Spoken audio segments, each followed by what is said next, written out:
what's religion got to do with war? Hey, when I was working with the Marine Corps, when they hired me, paying me $500 an hour to teach the Marines go to the Battle of Fallujah 2, underneath the direction of this gentleman here, General Mattis, right there. Yep, General Mattis, he hired me at $500 an hour, and here he's talking to two generals in the Army of the United Arab Republic and also of the Qatar. Both of them are terrorists. Both of them are terrorists. By the way, what's religion got to do with it? The Marines had listened to me, the senior Marines, under this general here, General Mattis, who's now the Secretary of Defense, and I explained to them how, as an 18-year-old kid, I was able to gather human intelligence surrounded by the North Vietnamese Army, only at nighttime. At the daytime, it was pretty safe. Nighttime, they came down from Hamburger Hill, and they virtually surrounded and went out gathering food and whatnot. We had to go out there and stop them and kill them. That's where I learned military intelligence, gathering it as a kid. You know, it's kind of like playing the violin. Some people got it, and they become masters with very little teaching, and others, no matter how much you try, like me trying to do it at guitar, I ain't going to do it. But gathering human intelligence, for me, just clicked. I was fluent in Vietnamese, and I learned how to deal with cell warfare and with these folks hiding in the daytime and coming out and killing us. The Marine Corps, the 1st Marine Division, 1st Marine Expeditionary Force, there was senior members, field grade and above up there, listening to me how I did this back in 2004. And so I got hired at $500 an hour to try to teach the Marines going over to the Battle of Fallujah 2 how we did this. Well, during a lecture, I was explaining, my teacher was explaining that Muhammad was mad, as in insane, crazy, a lunatic, and that Islamic battle planning in Iraq and Afghanistan, Pakistan, wherever Islam is in control, is based on what did Muhammad do. Well, sure enough, as I do my research and whatnot, I find the Quranic concept of war, the Quran, from the Quran, the Quranic concept of war by Brigadier General S.K. Malik. And this is proof positive to me, confirming what I was saying, that Islamic battle planning is based on the Quran. There it is right there, the Quranic concept of war, how they conduct warfare, totally different from we in the West, based on the Golden Rule. I know that's hard to believe, but you can go back to past clips and look how I have documentation from a book from the Department of Defense that talks about this. Okay, the Quranic concept of war. I was explaining to the Marines that Iraq, Afghanistan, Saudi Arabia, Pakistan, Qatar, United Arab Emirates, all of them base their principles of warfare, Iran too, the Shiites, the Sunnis, based on the Quran. And the Quran is based on 22 verses in the Bible of what did Muhammad do. So the Marines were very excited. There was about 100 of them, senior officers in the Marine Corps, listening to my presentation, and so they liked it. And I rained on their parade when they said, hey, we really like what you did. And then I was approached by a Marine Corps captain who wanted to talk to me, and I was taken, and the Marine Corps offered me, and they said, hey, you got carte blanche, name your price, how much money you want to get. And it was a funny story in itself, but I decided I didn't want to rip off the government. And they wanted to pay me more, but I said, no, $500 an hour is more than enough. Thank you very much.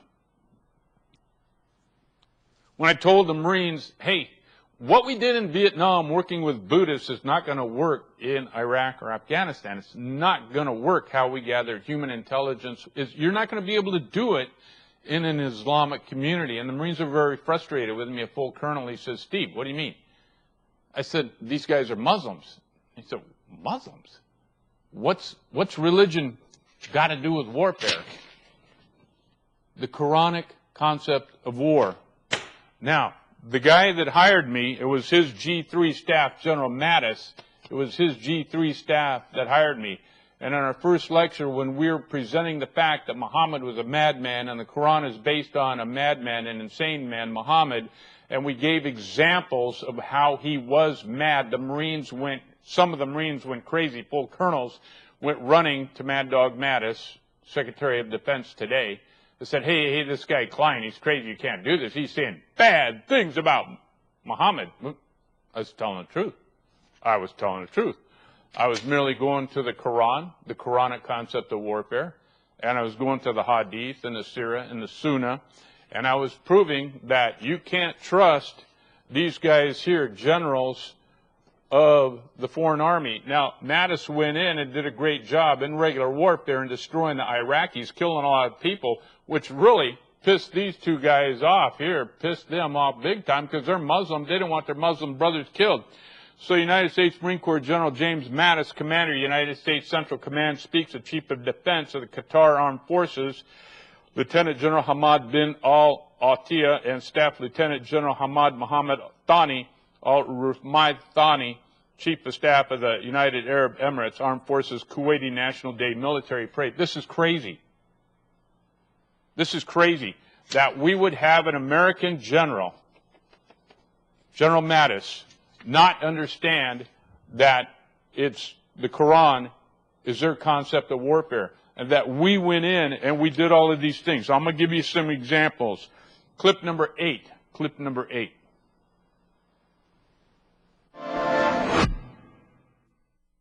To the noble people of Afghanistan, Salamu alaikum. I'm General. I can't believe, I do believe, I see it. I experienced it when I was fired by General Mattis' staff, and they tried to tell me, hey, Steve, just teach what you did in Vietnam, how you gathered human intelligence surrounded by the North Vietnamese army, and leave this Islamic stuff out because Islam has nothing at all to do with it. And I explained to them, hey, they based their battle planning on the Quran. And so we had a parting of ways. And I even offered to the colonel who was firing me, I said, hey, look, you know what? Down in San Diego, they got a whole bunch of Muslims and mosques down there, and they'll come in, and if you want to learn the sanitized, the politically correct, because they told me I had to be politically correct, which meant that I had to say Muhammad and Islam are wonderful, peaceful, beautiful, have always helped people, and it's just a few crazy lunatics like this guy here who don't understand the Quran, and they go out and they murder and they do all the horrible things they do. Well, this guy here lived in San Diego and in Northern Virginia. He was an imam, Anwar al-Awlaki. We killed this guy.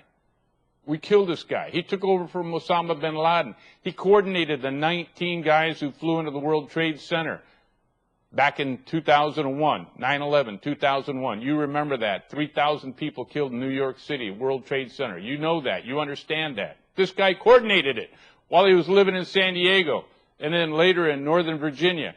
And one of his guys was a close friend of George W. Bush, Prince Bandar, who gave $130,000 to two of the guys who flew into the World Trade Center. So I told the leader of the Marines, I said, hey, look, if you want, I can go down to San Diego and I can get you high-caliber people who understand Islam, but they'll come in and they'll teach your Marines. And the colonel was completely flabbergasted and confused. He said, well, we might not be able to get them clearances. You know what? It was crazy. Clip number 2. I'm sorry. Clip number 14. Clip number 14. This is the scene, March last year, after a deadly attack on U.S. troops in Afghanistan's Wardak province.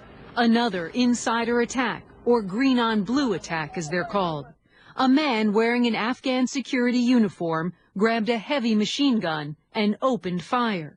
2 U.S. soldiers were killed, 1 a Green Beret. 10 other Americans wounded.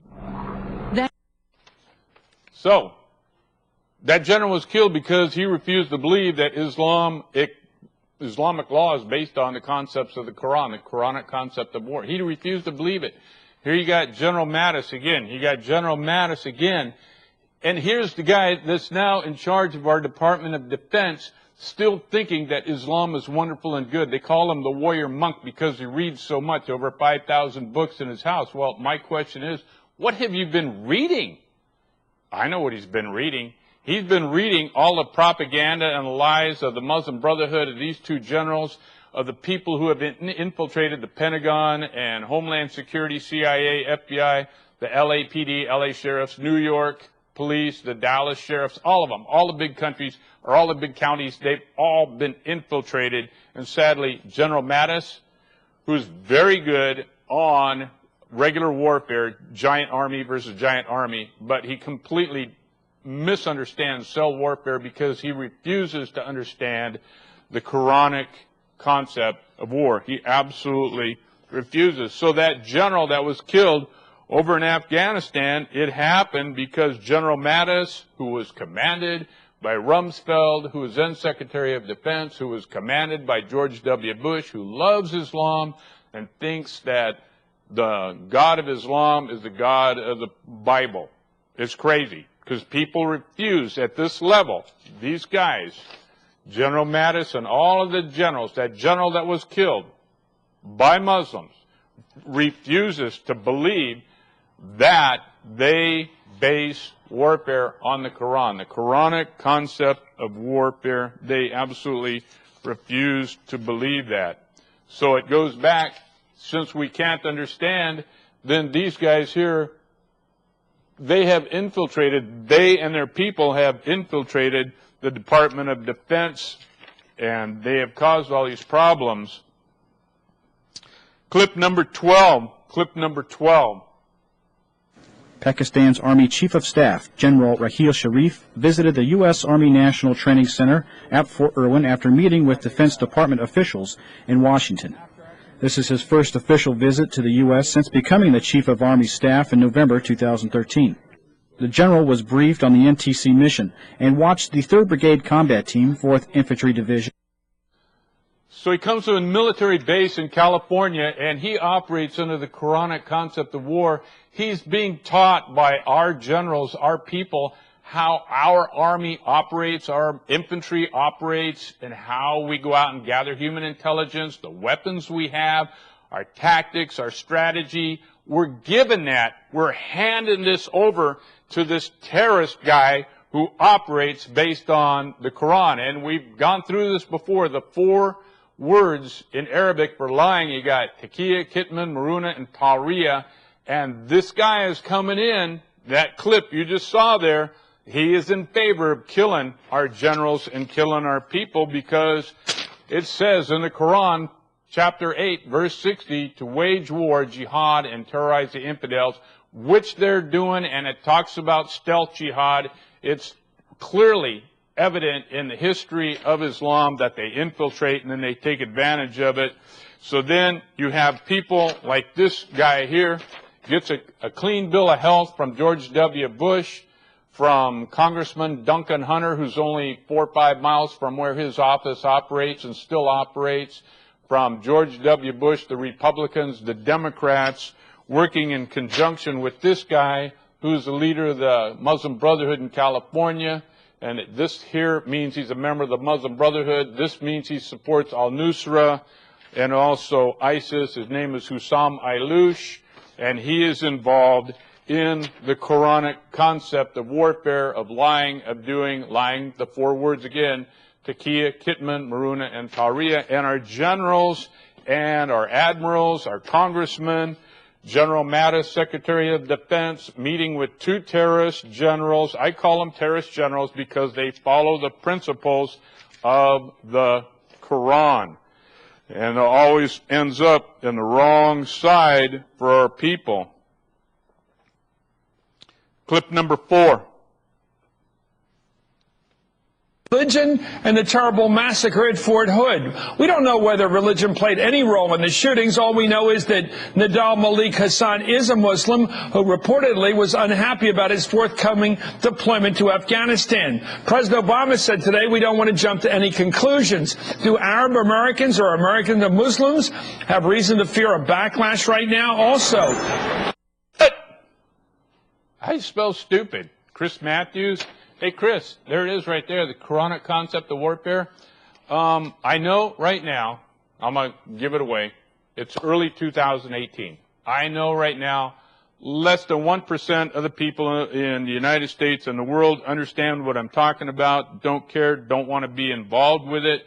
They think what I'm doing is ridiculous. They think, as I've been told about this gentleman, who is a very bright man, He's just sold his soul so he could get his 4 stars and become Secretary of Defense, General Mattis.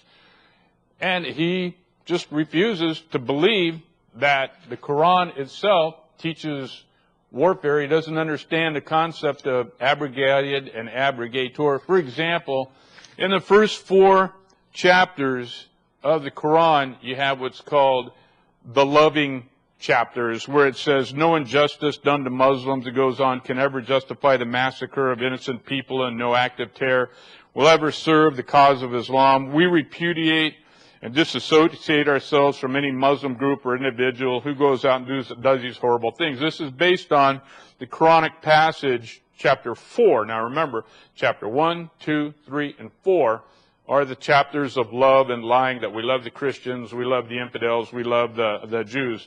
And this goes to the concept of abrogated and abrogator. So the first 4 chapters of the Quran has completely bamboozled and fooled General Mattis, Secretary of Defense, and this fits in with the Quranic concepts of warfare.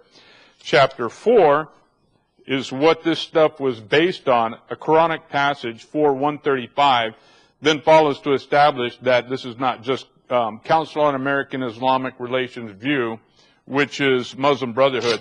This was written by this guy here, who clearly points out he's a member of the Muslim Brotherhood. The Quran says in chapter 4, verse 135, O you who believe, stand up firmly for justice as witness to God, even if it be against yourselves or your parents or your kin, and whether it be against rich or poor, for Allah can best protect both. Do not follow any passion, lest you not be just as in justice. And if you distort or decline to do justice, verily Allah is well acquainted with all of you.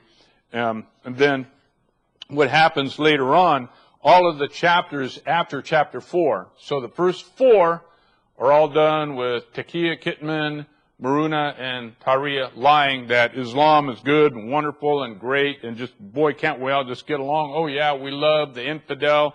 And we've even got General Mattis to say, oh, yeah, we can meet with these guys. They're not terrorists. They believe in the same principles of peace, liberty, and love and prosperity that we do in the United States. But as soon as you go to chapter 5 and all of the remaining chapters, over 100 chapters of the Quran, you run into like chapter 860, which is the basis of the Muslim Brotherhood, and it says to wage war, jihad, and terrorize the infidel.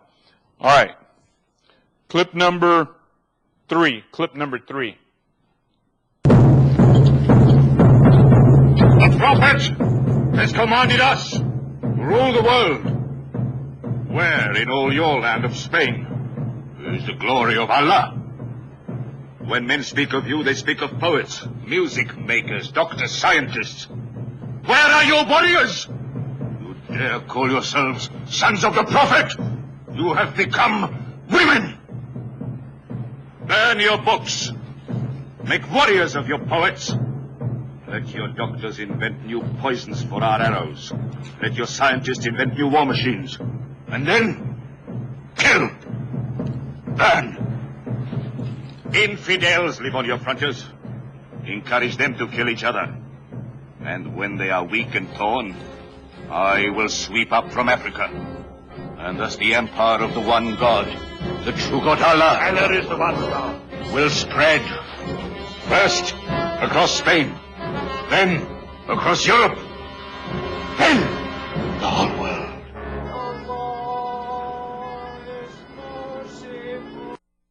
All right. So, we got General Mattis saying, oh yeah, Islam has nothing to do with battle planning. Islam is good, peaceful, love, dove, like Jerry Brown up there, the governor of California, doing a bong. Can't we all get along? Walking around with his throng and wearing a thong. Hey, Jerry Brown, way to go. Pretty stupid guy, making the state a sanctuary state, allowing in all of the drug cartels, ISIS, Muslim Brotherhood, all these other guys come up here dealing drugs, sex slaves, pedophilia.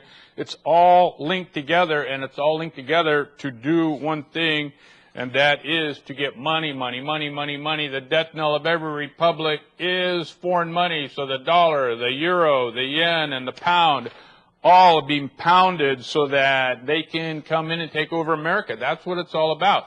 And you've got General Mattis The warrior monk, the guy that's supposed to be so bright and smart, has no idea that the Quranic concept of warfare means for these characters here, just like that guy in that clip we just showed, to come in and take over all of America. Why? Because, frankly, they know if they can defeat America, then the world is open to them. They can destroy Israel. They can take on the rest of the world if they take us on. So here we have the Muslim Brotherhood logo. It's the constitution for Islam is the Quran. The crossed swords means jihad. Down here it's chapter 860 is what that Arabic means. And it means that, hey, the Quran is in charge of government and in charge of warfare, and we're going to come and kill all of you. Back to the Muslim Brotherhood, we've got Sheriff Baca of the largest sheriff station in the world, 16,000 people under his employ, and he is pro-Muslim Brotherhood and helped them out many, many times. Sitting next to him is a guy who studied Maher Hathout in Egypt, face-to-face with the founder of the Muslim Brotherhood. That would be Hassan Banna Salam al-Mariyati, who's a good friend of Baca and the LAPD, LA Sheriff, and LAPD Counterterrorism Commander. Here you got Hussam Ayloush, who's the character here. That's a member of the Muslim Brotherhood. The four fingers means he's a member of the Muslim Brotherhood, and the symbol above it means that he supports ISIS. So all of these guys, and it's got sheriffs, deputy sheriffs involved in here. The deputy sheriffs are Muslim Brotherhood also, and they're all working under the Quranic concept of warfare and dawah, which is like how they spread Islam, by lying through taqiyya, kitman, maruna, and tariya, and if you don't fall for it, then they kill you, which is what the ISIS has published my photograph to kill me. And it all goes back here to Saudi Arabia, who's funding the over 2,500, maybe 3,000 mosques in the United States, which are all forward operating bases for real, and they all operate under Surah 860. So this distinction of how they fooled General Mattis, George W. Bush, Rumsfeld, citing the first four chapters of the Quran. Oh, we love the Christians, we love the Jews, we love everybody, we want to get along. And then they did not disclose to General Mattis the concept that after those four verses, then it says, find the Jews and the Christians, kill them, do jihad and wage jihad and terrorize the infidels, and all the rest of the chapters and verses. Clip number 13.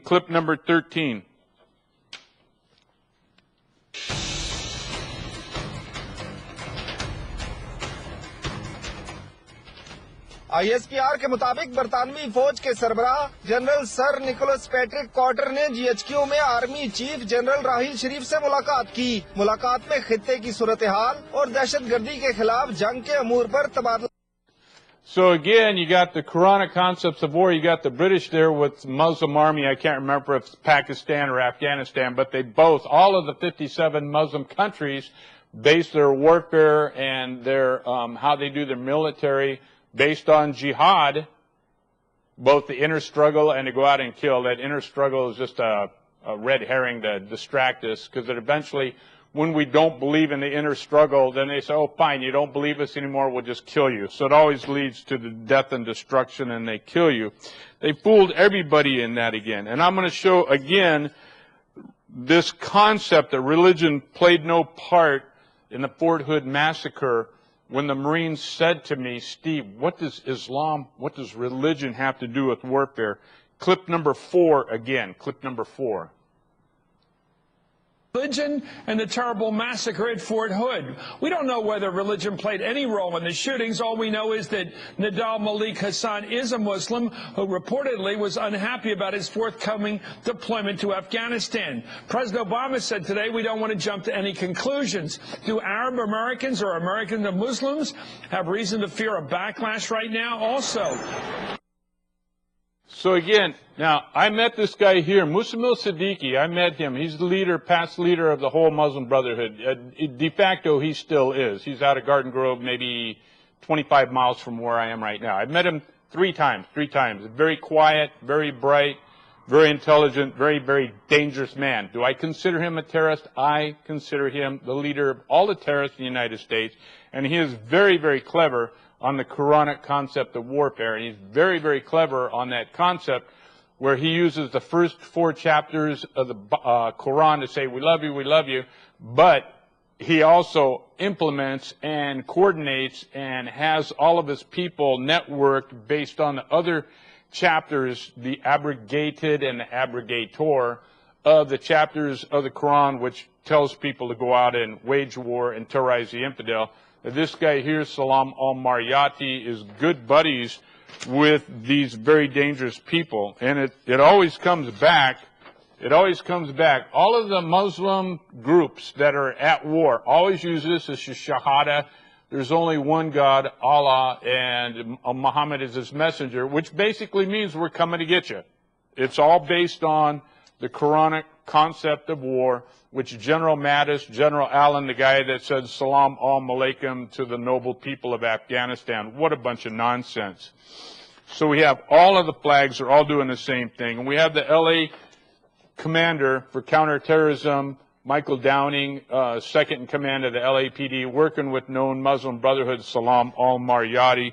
We have a former Republican congressman, now he's the dean of law at Chapman Law School down in about 25 miles south of me here too, took $35,000 from the Muslim Brotherhood to help him get elected when he was running for Congress. Now this is the guy here, General Malik, S.K. Malik, this guy here, he wrote this book here. He wrote this book here, and they're off and running, and they're doing the same thing.